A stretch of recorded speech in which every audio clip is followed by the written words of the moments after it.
welcome to another week back here at Just Gay Stuff Podcast. I am Jess. And I'm Lauren.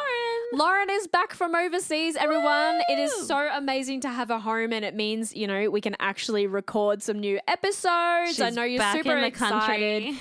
Did you have the best time? I did. I had a wonderful time, but my feet were hella sore and I didn't realize how tired I would be when I came home. I came home and I didn't see you for 2 days because I was asleep. Lauren slept. Also, though, I got invited for coffee the day after Lauren got home, and I knocked back the invite because I said, Lauren's coming home, so I'll probably spend the day with Lauren. And then Lauren told me, I have a hair appointment. You should go to coffee. I was like, oh, wow. So you're home for a day and you don't want to spend any time with me. That's not what happened. But if you are just joining us, such a liar. just to tell you all where Lauren has been, she did go to Japan with my best friend. And I went to China with me moms, and it was a good time. It was. We both had a great time without each other on our perspective holidays. Yeah, that sounds so bad, but it's true. It was, yeah. It's good. Yeah, it was good. And before I went away, we had your soccer presentation and all the girls were like, don't you guys ever go on holidays together? Yeah, it's true. We don't. I mean, we've been once, but we'll make it happen. We'll make it happen. Also, soccer presentations were a vibe. Everyone should have been there. It was hilarious. Anyway, moving on. So it is getting to that time where I feel like Lauren and I do have to make an announcement of some sort. This sounds like a pregnancy thing. It's not. I'm not pregnant, guys. Calm down. Food baby. We went out for Lauren's birthday last night. Food baby. But the announcement is that as of December, we will be changing Just Gay Stuff from a weekly podcast to a seasonal podcast. As I'm sure so many people know, running a podcast is a gigantic task, and it does take up a lot of time and effort that when we started, we really had the time to dedicate to this love. Yeah. But as time has gone on, Lauren and I have thankfully been pulled in different directions, but the different direction has been the same direction for both of us. Yeah. And so we do fear that we won't have as much time to dedicate to the podcast. So rather than completely burn ourselves out and try and cram everything into our busy lives, we are going to take a bit of a step back over the Christmas period, and we're going to turn this show into possibly 2 seasons a year. We haven't quite ironed out the details, but it definitely won't be weekly. Yeah, I think it's a case of we don't want to let our listeners down either. The community and the friendships that we've made throughout this podcast has been such an incredible one. Like, we have so many more new friendships and opportunities because of the podcast. Yeah. And I think we still are wanting to provide that safe space. But I think the biggest thing for me is, on an airplane where they say adjust your oxygen mask first before you can adjust anyone else's. Mm-hmm. Like you said, we've got to adjust our oxygen masks first and not be burnt out in order to provide the best kind of safe space for other people. Yeah. And of course, we're still going to be around, and we are going to hopefully, post a lot more on socials rather than just being a podcast. So you will still find us all over TikTok, all over Instagram, all over Facebook. And the other important information that we have to relay while we're saying all this is it does mean that we won't be continuing on Joy FM after the current grid. But we do hope to be back there once we've collated enough episodes through our seasons to be broadcasted in the future. Yeah. So in saying that, we are so thankful to everybody who does listen every week. You have honestly kept us going. We love you. Thank you so much for supporting us when we had this tiny little idea that we thought no one would listen to, or only our mums would listen to. And we're grateful for them anyway, but still, thank you to everybody who has made Just Gay Stuff what it is, and we will have to continue the podcast in our own way from this time forward. Exactly. Right. Well, I think that's enough housekeeping. Housekeeping. Let's get into this week's episode. I am so ready because my brain has not been it, and you have done all the hard work. I have done. But in saying that, I really wanted to do this episode, and it's a long time coming, and I'm really excited about it. So if you have read the title, you know that we are talking about the game The Sims. Woohoo. Every millennial was like, yeah. Yeah. And, some of you might be thinking, like, what the fuck does being queer have to do with The Sims? Everything. Or you might be like, I know exactly where this is going. But there is a big history in this video game that directly connects our community. So I really want to talk about why we are so connected to The Sims. I'm ready. I am so ready to learn. So at the beginning of this year, Lauren and I have this tradition where we'll go to bed and we'll put a program on, but some nights we don't feel like watching anything. So Lauren will TikTok scroll and I'll YouTube scroll just to see like what videos are being watched. And this one night I came across this little YouTube documentary, and I'll post the link in the show notes so everyone can watch it, because I've kind of briefly put this information together, but there's a lot more to know. Yeah. But essentially, the YouTube documentary was saying how, it's a little snippet, but there's a part in the documentary that says how our amazing queer community was a driving force that helped The Sims become the success story that it is today. Yeah, that's cool. So as I said, this episode's been a long time coming. I've been wanting to tell everyone about this for a while, because learning about where The Sims started and how it came to be, I honestly found it fascinating. And as a gamer, I think it is so fascinating to see behind the curtain of how things are developed. Yeah, it's really interesting. And I think we spoke about it when we did the video games queer representation one. So it's been, like you said, it's been coming for a long time. We glazed over the fact that The Sims has a big part to do with it. Anyway, so I want to go back to the very start of The Sims, because part of this episode is really learning why the video game came to be. I love the history part of it. Give it to me. Yeah, okay. Like here, right now? Yeah, go on the floor. No, okay. So let's go back to the start. This is a consensual podcast. It's consensual, but it's also not PG. So let's go back to the very start of The Sims. So the year was 1991. Oh, the year you were born. That was the year of me. A game developer named Will Wright had unfortunately just lost his home in a firestorm in Oakland in California. Wow. So over the time that it took Will to replace his possessions, he started to assess how much he and other people really needed material belongings. And he was kind of surprised by the amount of possessions that he didn't overly miss. Right. I feel like I would be like that. Yeah. You know, you have all this stuff and it might be sentimental, but if you didn't have it anymore, or if you put it in a safe space and left it there, would you need it every day? Probably not. So Will started reading and studying the behavior of people and the ways that they shopped for material objects. And it was in this time that he realized that a lot of people were also purchasing home design software. Right. But in a really trying time for the economy in the US, it was a very low possibility that any of these people were actually remodeling their homes. Right. So it was more to do with the creative aspect and how it was really enjoyable to remodel a house. It was almost like a game. People loved the possibility and the fantasy of it. It was quite an enjoyable pastime. I still like that. There's games that are similar to The Sims now, but it's not got the whole like personable aspect to it, but it's like makeover, home room design. Because it is really aesthetically pleasing or stimulating. And it's like you've achieved something in your hard work, even though it's a computerized hard work. I have started so many games of The Sims and just designed my house and then never played. Yeah.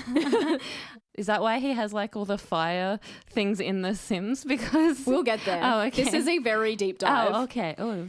So at this point in Will's life, he was already a game developer.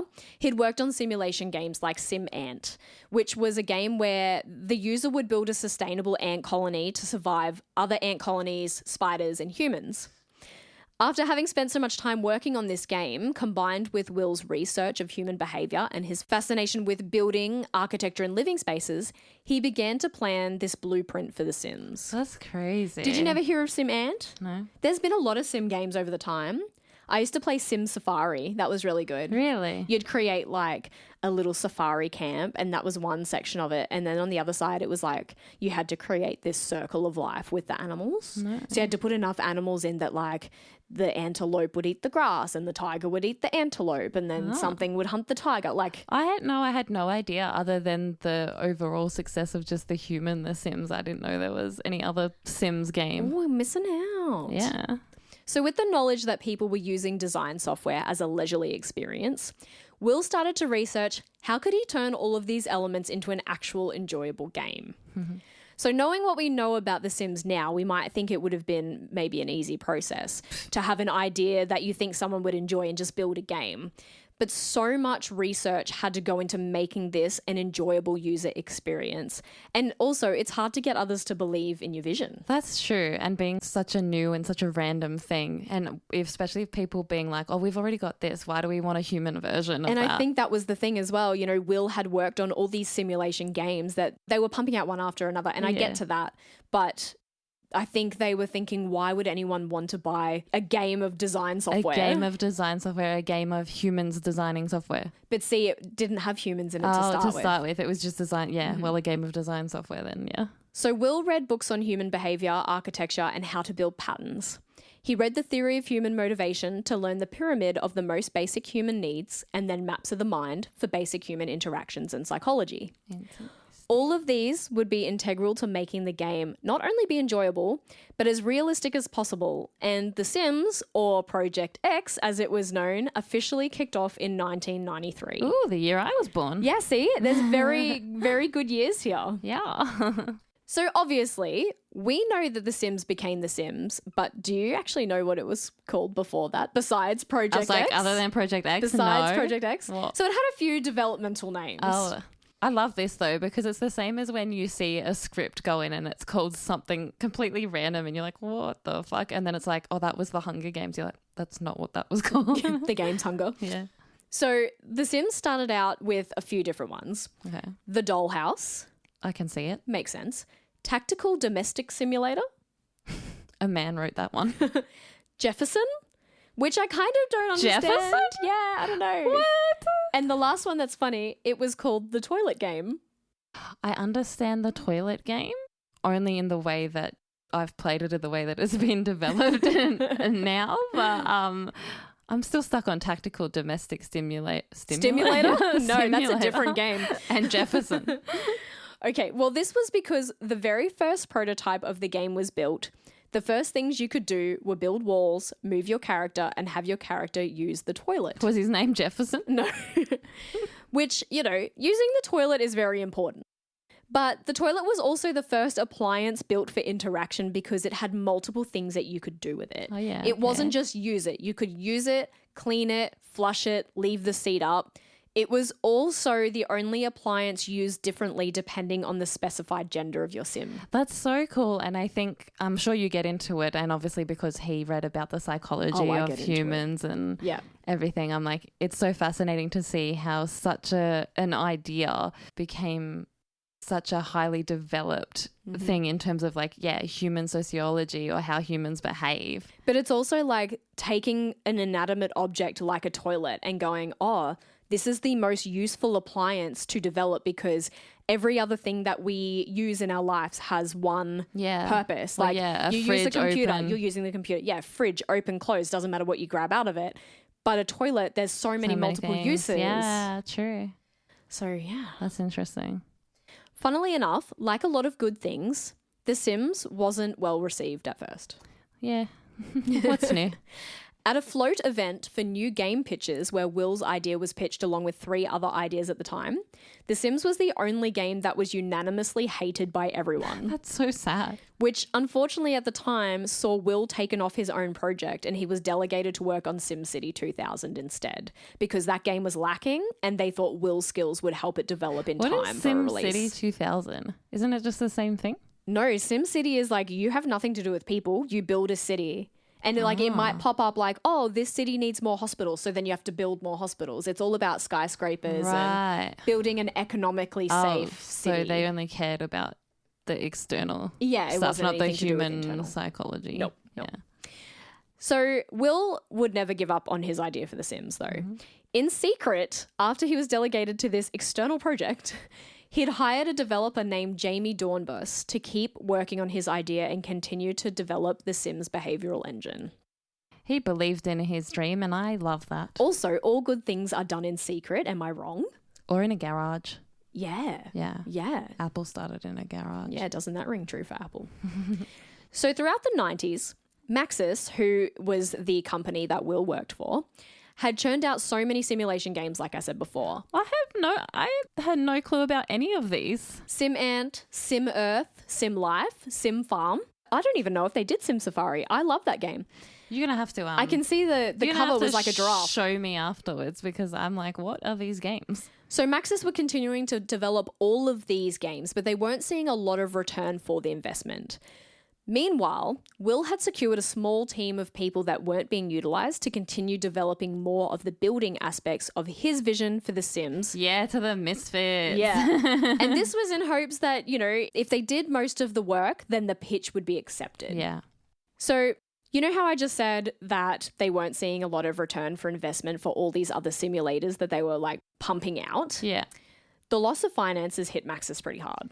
I can imagine. Will and his co-founder of Maxis, Jeff, had to look for potential buyers for the company in order to keep it afloat. Jeez. Now, if you're not a gamer, these names probably mean zero to nothing. But if you are a gamer, you've probably heard of these and they're kind of a big deal. I never knew that's what that actually stood for. Oh, really? So Will and Jeff met with leaders from Activision, Infogrames, and Electronic Arts, with Electronic Arts being the most sensible to work with because, as we know, EA, It's in a game. yep, is the owner of The Sims currently. So when EA came on board, a new manager saw Will's vision for The Sims and they were excited about potentially developing it further. And in June of 1997, Maxis officially became a part of the Electronic Arts for $125 million. And the idea for The Sims was saved. Holy moly. $125 million in 1997. That's a lot of money. Quickly ask Google how much that would be now. Okay, so Oh, hot damn. it's essentially, well, I don't even know how many zeros that is. a lot. 3. So that would be 100,000. Yeah, $252,318,000 today. That's a lot of money. Woo-hoo-hoo. So in the initial takeover of the company, obviously when you change companies, you change people. A lot of changes saw unrest with the Maxis family. Oh, I can imagine. And especially this one guy who had this idea that they were like, meh, Yeah. coming up to The save Sims the was show. a meh idea. But when you need money, new people come on board and this unrest is bound to happen. But eventually, they found a team that gelled together and development on The Sims was made a priority. Because they believed. They believed. Now, because of Will's research into material objects, his main focus of the game was to do with the build and design aspects, which was conclusively made when he first found that people enjoyed the remodeling software. Yeah. But when two women came on board, Claire Curtin and Roxy Wolosenko, when they joined the project, they wanted to change the game focus to be on people as opposed to just the building Why factor. do I know that name, Roxy Wolosenko, other don't than know. why you just told me? Maybe you knew her in a previous life. Maybe. Sometimes that happens. Yeah. So changing the focus began a whole new line of thinking for this game. Suddenly, the possibilities of what you could do in the game became endless. Making the people the focus of the game meant giving them interactions with each other and not just objects. So it started out simple. It was talking, laughing, joking. But then it started to become clear that they could go much further. Yeah, we've all seen the woohoo in The Sims, don't worry. Absolutely. Will and his team realized that for the game to take any shape, Sims themselves would have to be intelligent enough to a degree to be able to interact with other Sims and their environment without user control to an extent. So like an NPC, you know, when you're like not actually controlling your Sim, but your Sim is still doing It's still there. what they need to do. Yeah. So to achieve this, there was a sort of AI intelligence to the game, as well as coding that essentially drew the Sims to respective objects and fulfill needs. And this was really cool. The way they showed it on like a computer map Yeah. was like a flat surface, but where the Sims needed to go was pointed. Oh, okay. Like the gradient was right, reached. right. And so what they did was make those areas of interest give like this electronic pheromone to your character. Okay, so they would gravitate towards Yeah. yeah, okay, cool. And got ya. then because of Will's research and the pyramid of needs, your Sim had like the intelligence on its own to know what need it needed before the other. Yeah. And then as they interacted with whatever they needed to, that gradient would go flat. Oh. So then they no longer needed to go there. So that's why they have the whole like health and yeah, blah, yeah. blah, blah, And so essentially. because of that, they can decide on their own without your help as a user yeah. to know where to go and to know what they need. That's really cool. Yeah. I find that really fascinating, especially now thinking of like AI and how far AI has come now. And I didn't even think about AI being an aspect in The Sims. But we don't think about AI being around in the 90s. No, exactly. Even though it's obviously been around forever. Yeah, crazy. So the way that they made the Sims drawn to objects was, it was kind of like they gave the object a reason to exist. So, for example, a fridge advertised hunger, Right. and a TV advertised fun. So these were the kind of things that drew the Sim in intelligently to not need the user to use these objects for them. And it was based on like what they felt they needed at the time, or what was being diminished in their needs as to what they were drawn to. Yeah. And I think that's really clever to kind of teach a computer what they need without you as a human. Yeah, smart. That's like when I need my tax done, if my computer could do it for me, that would be great. Like if they You just do. knew. You have a tax man. Yeah, but I still have Through to, the computer. I still have to give everything to him. So this was where Will's research of human needs came into play. Everything was so meticulously thought out in this way. You can see it, and it makes sense to me when you said he studied psychology and human behavior. And The thing is, like, even as a gamer, I would never think that this level of meticulousness would go into a game. really? Yeah. Oh. Like, I understand the design factors of, there's all these different layouts and gradients and AI to an extent. But to think about, especially in a simulation game, to make it as realistic as possible, to really like, Yeah. you know what I mean? Like nitty gritty things I wouldn't think Yeah. about. And that's why I found this so fascinating. It is fascinating, yeah. So, speaking of interactions, let's talk about Simlish. Very good. Thank you. So the language that the Sims use to communicate is Simlish. And it came about when the team realized that if they were to use English for the Sims to talk, those pre-recorded lines over and over would be so tiresome to a user. That's true. It would be so repetitive. You'd be like, shut the fuck up. Yeah. And like in some games, they do have like those one-liners every time you go up to like a NPC. They're like, oh, I need no shoes or whatever. Yeah. And it's just the same Same thing. You're like, motherfucker. So they did try English. It was super repetitive.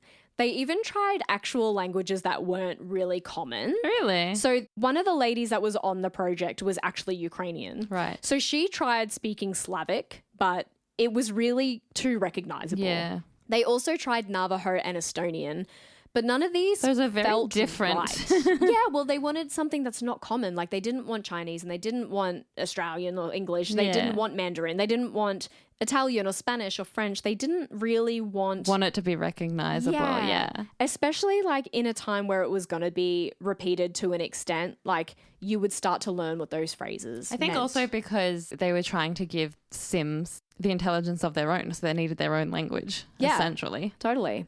So after they tried all of these languages, none felt right. And finding voice actors that could actually speak fluently in any of those languages was actually a challenge. But then they came across this really cool dude. Why do you say it like that? Really cool dude. His name was Stephen Kieran.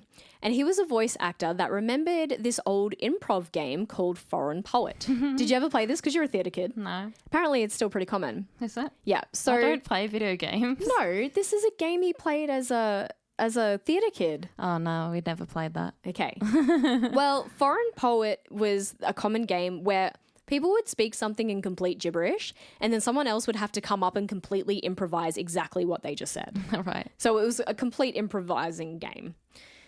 Well, the sound designers of The Sims fell in love with this. And they asked Stephen if he knew a feminine voice to do the female voices, and Simlish was officially born That's so cool. out of this Theatre kids for the win, man. Foreign Poet game. So it took a whole year for them to insert this language into the game. Wow. See, that's what I mean. I would never whole think year. it Holy would take shit. that long. And while most of the language is gibberish, they did cut a handful of words that do actually mean certain things. And Dire Sims fans can actually speak some Simlish. That's like Katy Perry, the Simlish song. I can't do it, but. You know, the first time I ever heard Paramore was on The Sims. Really? That's where I became a Paramore fan. Yep. And it was Pressure, the song Pressure. Go on. Can you do it? I don't know. So using a made-up language was also super helpful because eventually marketing the game to a worldwide audience means they didn't need to cut a different version for every different language. That makes sense. Yeah. And smart. Smart. Smart. Yeah. SMORT. Oh, and also just to put in, some of the words that they kept like cut and dry was like susu, like hello, Oh, yeah. and something else was baby, and something else was goodbye. And I think there's like, if they need help, there's like another phrase. Right, okay. So instead of keeping this language something that everybody knew or something that you could actually decipher, the good way to tell what a sim was talking about was the fact that they added these speech bubbles and animations to help the user know if your sim was getting along with other sims. I think that's probably my favorite part. And especially when you see them and they just get so angry that... So they use that to know that the sim was getting along with other sims and context of the conversation. Yeah. So you knew what they were talking about, but purely from pictures. Okay, here is the main part. I was like, we haven't even got to the queer part yet. Here is the main part that I want to really put forward for this episode. Right. Lay it on me. So one thing that really set The Sims apart at the time was the inclusion of same-sex couples. Fuck yeah. One thing the developers knew that users were going to immediately try with the game was to model their characters around their real life and their real life families. Yeah. So the developers had to make sure that they created a very open-ended way for the user to create whatever family they desired. Mm-hmm. No other game at this time had facilitated same-sex relationships to this extent before. And as Lauren said, we did cover queer gaming in an episode, but even in it didn't really showcase the realistic side. Well, it's also like even in that episode, there were queer characters, but they were just mentioned or teased, or maybe it was just spoken about that they had a girlfriend or a boyfriend, or, you know, we talked about in Mario. Yeah. Birdo was a trans character. It's all very kind of, what do you call it? Is it canon or is it not canon? You know, it's very speculated. Yeah. This was blatant. Yeah. This was like, sup. Yeah. The Sims allowed users to build a family where same-sex characters could live together, sleep together, flirt, kiss, and... Woohoo! Exactly. I even did it in the right voice then. You did. It was good. So obviously there were a bunch of concerns that this wouldn't be well received for the time. It was the 90s. We've talked about so much history to do with how open it was for queer people in the 90s. Still was pretty not open. Not open. So they initially made the decision to leave same-sex relationships out of the game. Really? Which would have been a very harrowing thing looking back now and what we know now. Yeah. However, Patrick J. Barrett III joined the project. Ooh, what a name. And he was unaware of the decision that they had unanimously made to take same-sex relationships out. Right. But he was tasked with programming how each romantic interaction would work in the game. Right. And it was realized that the game had then allowed every kind of romantic relationship to exist. Barrett had written a code to include same-sex relationships. Good on you, Barrett. Yeah, good for you, Barrett. Whether he did that purposefully or not, maybe he didn't think about it, but the game kept developing and no one questioned Barrett's work. They simply all just accepted that the game was going to be coded this way. And at the E3 conference in 1999, The Sims kicked into action. Wow, that's crazy. This is the part where us queers really got this game off the ground. Yeah. I'm not saying Barrett was queer. I'm just saying that, like, Well, it's you coming. don't know. Well, yeah, exactly. We don't know. Maybe that was why he kept it in there.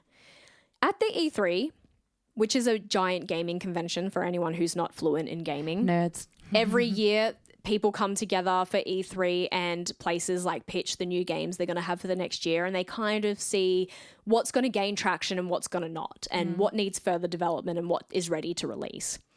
So at this year, 1999 E3 convention, EA, Electronic Arts, who bought Maxis, who own The Sims, had a very humble little stall away from the main stage, and they had a TV screen that was advertising their latest venture, which was The Sims.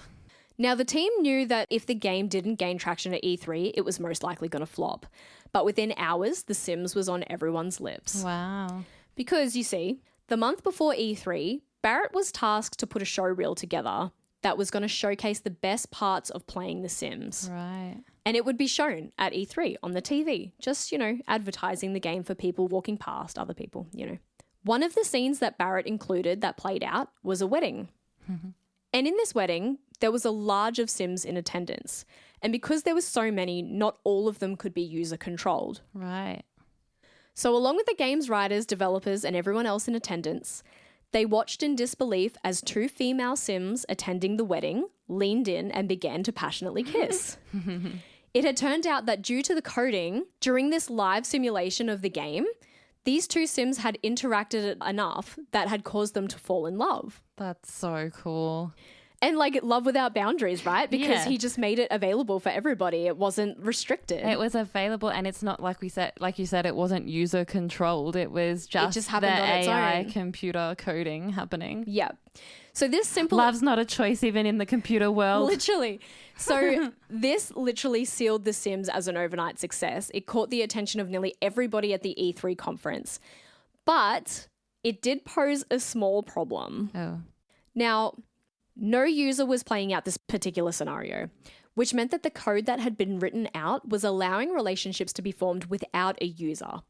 And the problem was with Barrett's code was that any Sim was able to create these kind of romantic relationships with another, Right. including children in the game. Yeah, I can see the red flag Yeah. problem there. So obviously this is a giant problem and a giant red flag. You took the words right out of my mouth.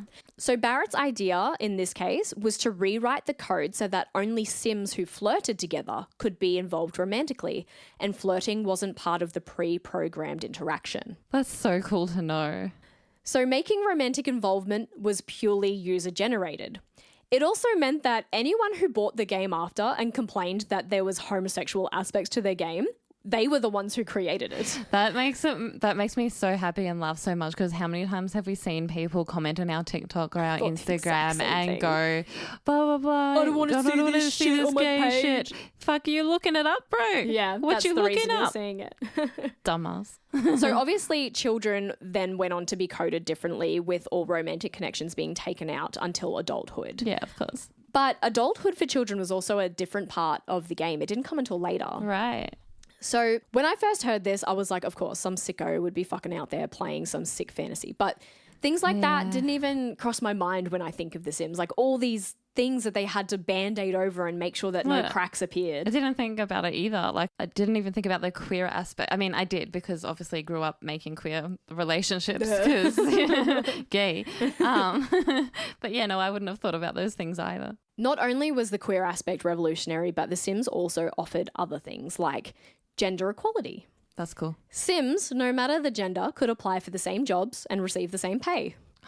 Initially, this was unintentional rather than being a political statement, but it did make the Sims conventionally gender neutral, and it gave the user less limitations. So your Sim could be anything that you wanted them to be, Yeah. whether that was also queer.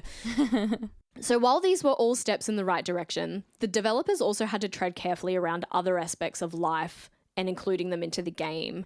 Like, they wanted the game to be as realistic as possible, but obviously some of the more harrowing things that we experience in life couldn't be a possibility. Yeah, of course not. And just to mention some, these were things like actions of domestic violence, child abuse, and murder. Well, yeah.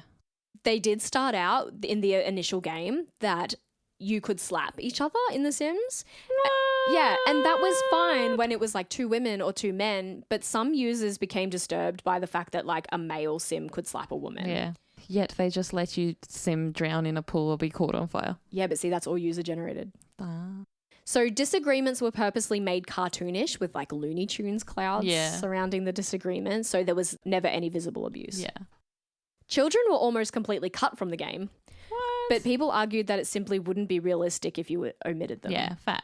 And murder, well, while Sims could be killed from fire or drowning, and eventually in later editions, old age, it could never be at the hands of another Sim. It was always at the hands of the Well- user. In saying that, That's still a bit questionable in the hands of a user. well, yeah, in saying that, if your Sim was a pretty shit cook, I mean, it wasn't the user that lit the kitchen on fire. So It's just the Sim had issues. So even after the reception of the game had from queer gamers and gamers alike, management was still trying to push back on the game. Why? They weren't understanding why people would be so interested in a game that simply was an electronic dollhouse. Developers wanted the game to be more objective or more character focused or more like a sitcom, more this, more that. And you can kind of understand because other games that were story based had objectives and they Yeah. had storylines, whereas The Sim, everything was up to It you. was just you, yeah. Yeah. But ultimately, because of the initial reception, The Sims was a success. Yeah. Finally, after 7 long years, blood, sweat, and tears, It finally launched in February of 2000, selling 3.5 million units in its first year on the market, and after 2 years had sold over 6.3 million, making it the best-selling PC game of all time. That's insane. And I'm not surprised. That was like the one game that we had. And, you know, we grew up, I'm sure we've spoken about this before, but we grew up with just that typical box computer. Fighting each other to play Sims. Yeah, that you had to wait for the dial-up because that's how old we are. Why'd you need the internet to play Sims? You didn't back in the day. Oh, no, you didn't. But I don't know why I said that. Because that was the time. Yeah, that was the time. And yeah, it was like, it's my turn on the Sims. And that was the one good game we had. Mm-hmm. So it was like, log in, do your homework, get on the Sims. Yep. And then everybody like, no, it's my turn. You've had an hour. That was your nightly routine. Literally. Play The Sims. Well, The Sims really did exceed all of the company's expectations beyond measure. And the game went on to win multiple awards, including Game of the Year, Outstanding Achievement in Game Design, and Outstanding Achievement in Gameplay Engineering. See, kids, never give up on your dreams. Exactly. The game also saw a lot of female gamers come to the forefront at a time where the core gaming community was mostly men. Yep. And Will Wright said he wasn't really surprised by this, considering that 40% of the game's developers were actually women, and their ideas largely influenced the intricacies of the game. Woohoo! Yeah, pretty good. Almost female-led. Power. Well, it's equal. It was so equal, and that's what went into the game as well, was Yeah, I was going to equality. say the equality. Go on, you Will. So The Sims' main success is also that in a time where game genres were mainly fantasy, military, and sports, The Sims did offer such a unique experience for every user, and most importantly, gave representation to those who needed it at the time and allowed them to create a world where they could exist at their own leisure, without boundaries and without judgment. That's the biggest one right there. Exactly. And without the boldness of writing a code to allow Sims to express themselves uniquely and putting together that extravagant showreel at the E3 in 1999, the queers would not have known to back a game that allowed them to be themselves while in real life still having to live in secret.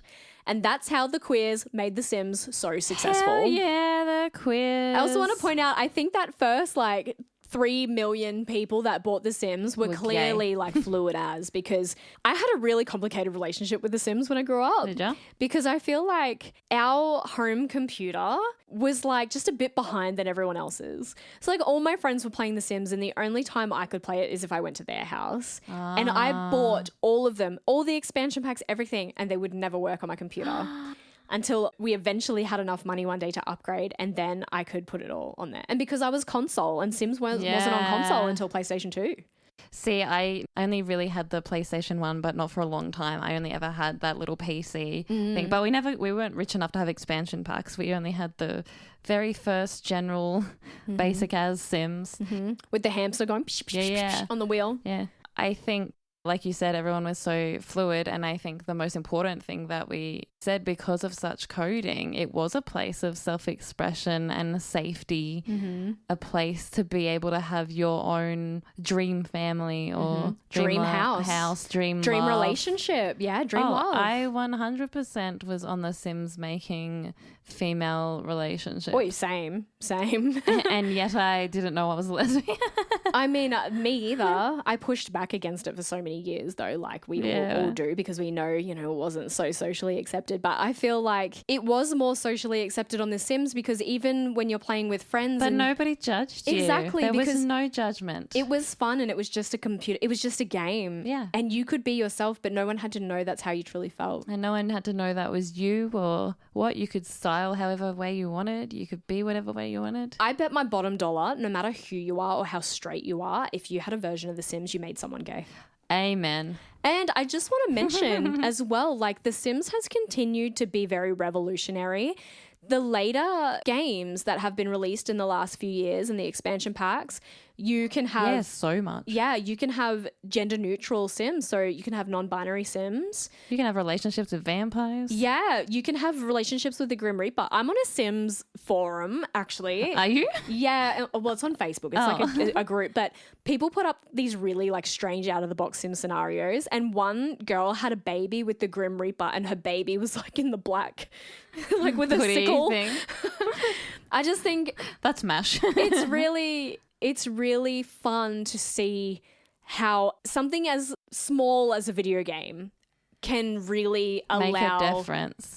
someone to be who they want to be. Yeah, give them that safe space. And as we've spoken to many guests on here, like Shannon, who wrote 14, you know, a lot of the online gaming or IMing online communities they were the safe places. Yeah. And also I want to mention, because last week's episode was a rewind episode back to Beck and her coming out story, there was a fun little story of hers where she talks about making a Sims family, and you know, they could just be full of fun and creativity. And I think at the end of the day, it was a revolutionary game. It deserves all the awards that it got. It does, and that's what it is. And especially a lot of the late 80s to 90s kids, we all grew up with it. So it was a time where things are a bit different. Well, depends where you are. Things are a bit more acceptable now to come out, but especially for us, as we've said, in the 90s and growing up, it was a lot of umming and ahhing, and you weren't sure who you could trust or who you could be yourself around, and The Sims gave that safe space to you. Literally. Yeah. And the fact that the game keeps evolving as we can socially evolve, it continues to make people feel seen, heard, and like they can be whoever they want to be, whether it be in the game or it be in their own true lives. And kind of smart from a marketing perspective when no one else is doing that, and they're just adapting to the times, and everybody's like, yo. Yeah.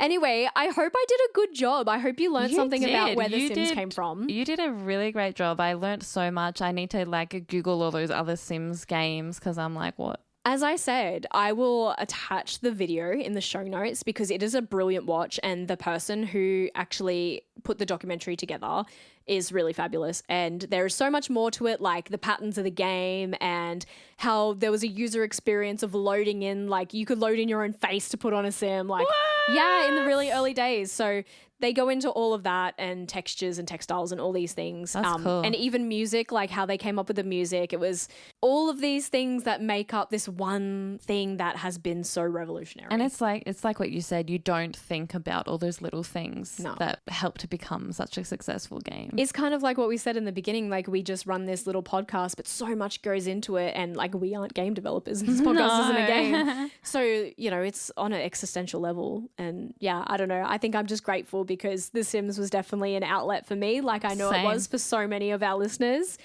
So I hope you enjoyed this episode. And of course, until next week, I guess you better remember to stay gay, motherfuckers.